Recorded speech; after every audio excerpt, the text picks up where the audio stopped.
Hey guys, my name is Yash. Today's my topic is legal issues surrounding smart contracts. First we'll talk about smart contracts. Smart contracts are like digital deals that handle themselves. Instead of relying on people to make sure everything goes smoothly, these contracts use computer code to enforce the terms. They work on special type of network called blockchain, where transactions are securely recorded. Because smart contracts are automated, they speed up transactions and cut costs. Plus, since everyone can see what's going on, they promote trust. But the rules and laws about smart contracts are still being figured out in different places. Some areas understand them better than others, and there are still legal issues to sort out.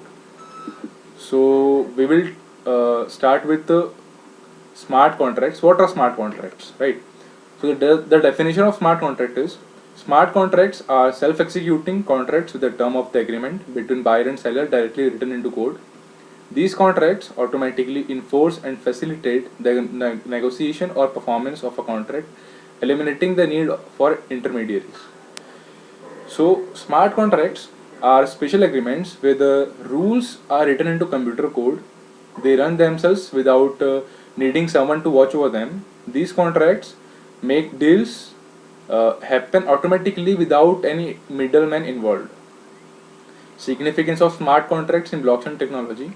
Smart contracts automate processes, reducing time and costs associated with traditional contract execution. Transactions are recorded on a decentralized ledger, ensuring transparency and reducing the risk of fraud.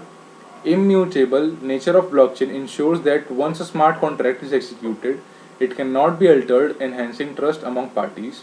Smart contracts operate on decentralized blockchain networks, eliminating the need for a central authority, promoting decentralization. So here it says that smart contracts save time and money by doing things automatically. Unlike the traditional contracts, every transaction gets written down in a decentralized book, making it clear and safe from cheating. Once a smart contract is used, it can't be changed, making everyone trust it more. Smart contracts work on networks without the one main boss, making things fairer and more spread out. So we will talk about the legal framework. The first, current legal status of smart contracts. Smart contracts are self-executing contracts with the terms of the agreement directly written into code. Legal recognition varies across jurisdictions, with some recognizing them as enforceable agreements, while others require traditional contracts as backup. Legal challenges may arise due to the ambiguity of code and the potential for unforeseen outcomes.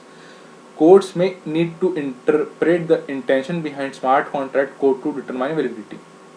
So here it says that smart contracts are agreements where the rules are coded into the computer programs.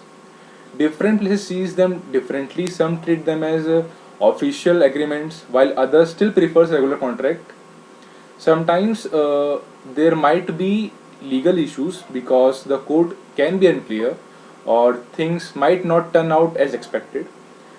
In such cases, courts might have to figure out what the code was supposed to do to decide if it's valid or not. Parties may face challenges in assigning liability in case of code errors or unforeseen circumstances. Dispute resolution mechanism within smart contracts, example arbitration clauses, need further exploration and legal validation. So in this para, it says that when mistakes happen in the code or something unexpected comes up, it can be hard to figure out who's responsible, right? Also, it it is still not figure out how to handle disagreements within smart contracts, like whether to use arbitration to solve them. It's something that needs to more digging into and legal approval. Regulatory landscape global perspectives. So first we will see about the Asia Pacific. Countries like Singapore and Japan have embraced blockchain technology and are working on clear regulatory guidelines to foster innovation. China's regulatory stance on cryptocurrencies and smart contracts significantly impacts the regional landscape. Other regions, various countries are exploring regulatory approaches, balancing innovation with consumer protection and financial stability.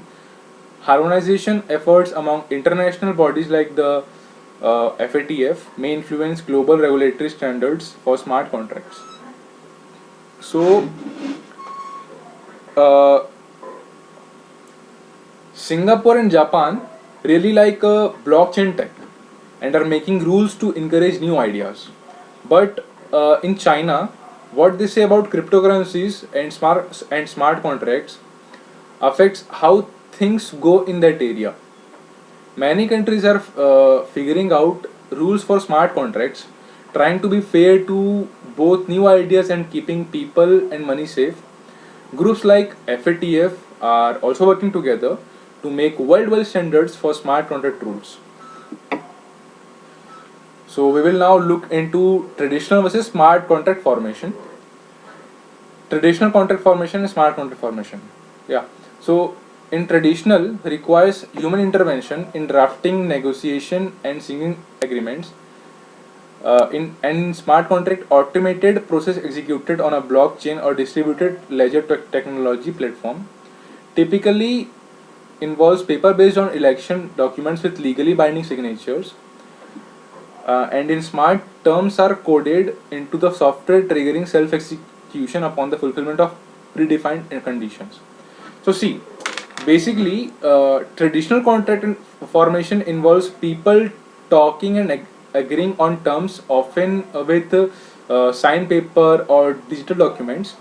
Smart contracts, on the other hand, work automatically on digital platforms. The terms are coded into the software, so when specific conditions are met, the contract runs itself. This eliminates the need for middlemen, making the process faster and cheaper. So, the challenges in enforcing smart contracts.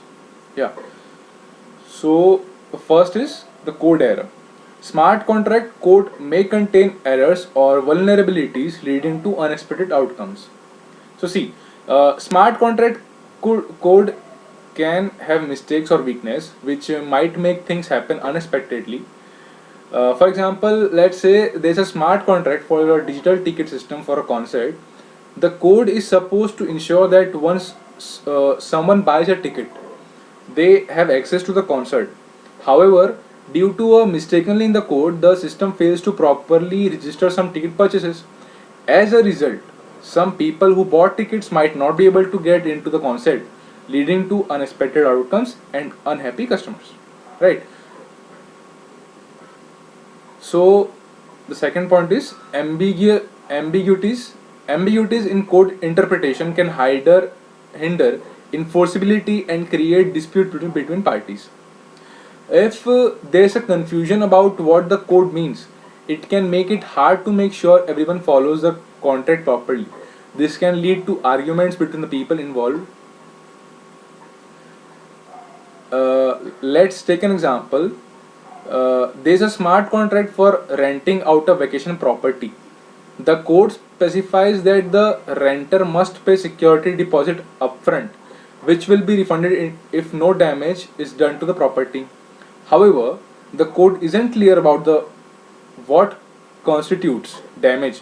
One party believes that minor wear and tear should be expected and not deducted from the deposit, while the other party thinks any damage, no matter how small, should result in a deduction.